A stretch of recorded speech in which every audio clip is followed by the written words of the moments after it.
안녕하세요. 매일헌법 2월 25일 화요일입니다. 어제 이어서 오늘도 변호사 시험 문제, 재판 절차 진술권. 자, 변호사 시험 문제는 통치구조 다 해서 20문제인데 저 통치구조 문제가 많기 때문에 기본권까지 문제도 얼마 안 됩니다. 그래서 금방 끝나요. 일단은 재판 절차 진술권 오늘 문제 살펴볼게요. 화요일입니다. 자, 변호사 시험 문제인데 기본권, 재판 절차 진술권. 최근에 2023년 6월달 공갈죄에 관해서 친족상도례 그랬을 적에 공소제기가 불가능하게 만든 아시죠? 친족상도례에 관한 조문.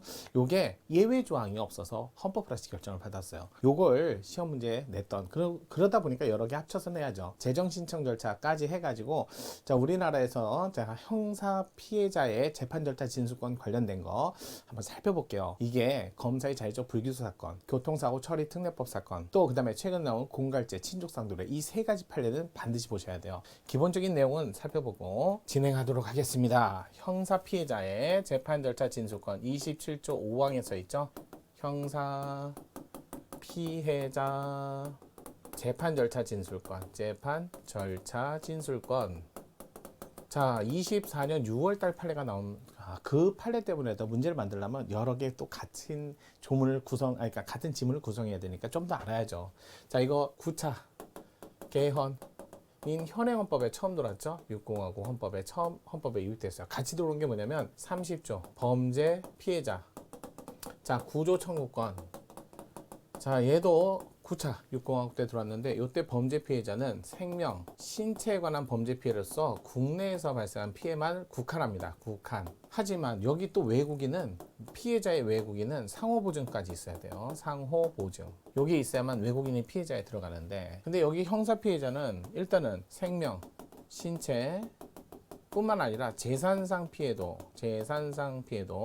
피해자도 들어가고요. 여기 피해자의 외국인은요, 상호보증 같은 거 필요 없어요. 외국인은 당연히 됩니다. 상호보증 같은 거 필요 없습니다. 포함된다 이렇게 되죠. 그래서 범죄 피해자보다 형사 피해자가 더 넓은 개념이에요. 또 여기는 자신의 과실이나 정당방위 정당이는 안 되는데 그런 거 따져 묻지 않습니다. 자, 재판 절차 진술권 하고 나오는 거고, 그다음에 여기는 구조 청구권이고, 그래서 재판 절차 진술권이라고 돼 있지만 형사 피해자 재판 절차, 형사 피해자니까 형사 법원이죠. 자, 형사법원의 당사자를 따지면 당사자는 법관이죠. 그 다음에 소송 지휘권을 가진 자, 그 다음에 피고인, 그 다음에 검사. 그러면 여기 어디에도 형사 피해자는 들어가지 않았습니다. 그러니까 형사 피해자가 여기에 들어가기 위해서는 여기에 이렇게 들어가려면 별도의 법률이 필요한데 이 법률은 제한입법 37조 2항의 제한입법이 아니라 형성입법이 필요하다는 거죠. 입법이 필요한 거죠. 그래서 일반적인 37조 2항의 제한입법에 관한 문제가 아니라 형성입법에 관한 문제예요. 요게 이제 27조 3항 신속공개재판도 형성입법, 27조 5항도 형성입법 이런 게 필요하다는 거예요. 그래서 재판 절차 진술권에 관한 문제로서 일반적으로 기본 개념이고요. 만약에 이걸 이렇게 형사법원이 열려야만 들어가는데 열리지 않는 게 첫 번째 이제 판례가 나왔던 사건을 좀 보시면요. 자, 판례. 자, 요게 형사 재판이 만약에 열리지 않으면 그러면 요게 불가능해져요. 그래서 형사 재판이 열리지 않는 거 첫 번째 판례 3개 정도는 보셔야 되는데 여기 너무 좁으니까 이쪽에 쓸게요. 첫 번째 판례가 자, 예전에 교통사고 처리 특례법, 교통사고 처리 특례법 4조죠. 4조 사건에서 종합보험을 가입하면 지금은 현재는 12대 중대사고고요. 중대사고 얘는 제외하고요. 그래서 뺑소니 같은 중대사고를 제외하고 교통사고 시 종합보험에 가입했을 때 종합보험을 가입하면 기소를 안 해요. 공소제기가 안 된다는 거. 이렇게 법을 만든 거죠. 이렇게. 근데 피해자 입장인데 중대사고는 아니지만 중상해나 또는 장애를 입은 경우 이런 경우까지도 기소를 안 한다면 그러면 억울하지 않을까요? 그래서 이분이 이건 아니죠. 기본권 보호의무는 위반되지 않았어요. 보호 의무 위반은 아니고 왜냐면 교통사고는 사인 간에 발생하는 거니까요. 그래서 보호의무 위반은 아니었고 다만 형사피해자 재판 절차 진술권 27조 5항하고 11조 차별 취급에 관한 평등권 침해를 이유로 침해 헌법 소원 가능했고요. 그래서 실질적으로 헌법소원에서 헌법 불합치 결정까지 받았어요. 헌소가 가능했고 그래서 헌불 결정 이것도 받았다. 이렇게 됐다. 그래서 지금은 중상의 장애를 입은 경우 예외적으로 기소가 되는 경우가 있어요. 두 번째 사건은 자 검사의 자의적인 불기소. 요게 고소를 한 피해자가 있고요. 고소를 하지 않은 피해자가 있는데 이때 고소를 한 피해자는 재정신청 절차를 거치게 돼 있어요. 이게 형사소송법의 재정신청 절차 이거 구두심리로 합니다. 신속하게 진행을 하기 위해서. 그래서 재판청권 침해는 아니고 그 다음에 고소를 하지 않은 피해자는 재정신청 절차를 거칠 수 없어요. 법원의 재판 절차가 거칠 수 없기 때문에 바로 27조 5항 이걸 침해를 이유로 헌법소원을 바로 하는 거죠. 이게 가능하다 이렇게 되는 거죠. 이렇게 해서 27조 5항 문제가 또 나오고요. 최근에 세 번째 판례가 공갈죄 사건에서 친족 상도례 여기에 해당되면 기소를 안 한다. 근데 이게 예외 규정이 없다라는 거예요. 예외 규정이 마련되지 않았다. 그래서 아주 중대 범죄라든지 피해 금액이 큰 경우에는 아무래도 친족 간에라도 소송을 제기할 수 있는 기회가 있어야 되는데 전혀 두지 않았다 해서 헌법 불합치. 이게 24년도 6월 달 판례였어요. 24년 6월 판례. 그렇기 때문에 최근 판례였기 때문에 이거 자주 나올 수 있어요. 그래서 이 세 개 판례는 무조건 아셔야 돼요. 기본적으로 아셔야 돼요.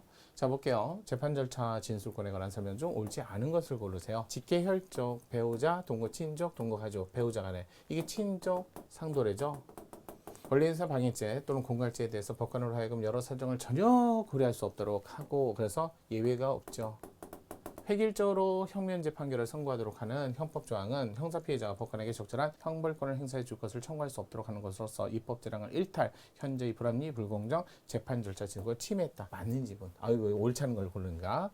자, 두 번째 헌법 27조 5항의 형사 피해자의 개념은 이거 형식적으로 보는 건 아니고요. 실질적으로 제3자 이해관계인도 본상 이의 그러면 형사 피해자가 될 수 있죠. 사망한 피해자의 부모. 그래서 반드시 형사실체법상의 보호법익을 기준으로 한 피해자의 개념 한정할 것이 아니라 형사실체법상 직접적 보호법익의 형용 주체로 해석되지 않는 자라 하더라도 제3자. 자, 사망한 피해자의 부모. 자, 문제된 범죄로 말미암아 범상 이익을 받게 되는 자의 뜻으로 이해해야 된다. 넓게 본다. 맞죠? 3번 재정신청. 그래서 검사의 자의적 불기소 사건에서 재정신청에 대한 결정을 할 때 구두변론 실시 여부를 법관의 재량이 그래요. 구두변론 실시 여부 법관의 재량 이거 합헌이에요. 신속한 재판을 해야 되는 거죠. 형사소송법 조항은 재정신청 절차를 신속하게 원활하게 진행, 관계 당사자 사이의 법률관계를 확정, 사회 안정을 도모한다는 공익보다 재정신청인이 받게 된 불이익이 크다고 볼 수 있으므로 침해한다? 침해하지 않습니다. 이게 더 크다. 그래서 3번이 정답이었어요. 4번 재판 절차 진술권에 관한 27조 5항이 정한 법률 유보. 이거는 제한입법이라기보다는 형성입법에 따라서 기본권 제한을 목적으로 하는 자유권적 기본권에 대한 법률 유보 경우와는 달리 기본권으로서의 재판 절차 진술권을 보장하고 있는 헌법기본의 의미와 내용을 법률로서 구체화, 형성을 위한 이른바 기본 형성적 법률 유보에 해당한다. 맞는 지문. 5번 공정거래위원회 법 위반 사실의 공표 사건이었죠. 자, 공정거래법이 추구하는 법의 목적에 비추어 행위의 위법성, 가발성이 중대하고 피해 정도가 현저하여 형벌을 적용하지 않으면 목적 실현이 불가능하다고 얘기해요. 이건 예외잖아요. 그러니까 이럴 때는 공표해줘야죠. 또는 수사기관에 고발 조치해야죠. 고발. 이거는 해야죠. 고발이 아무리 재량이라도 일탈남용하면 안 돼요.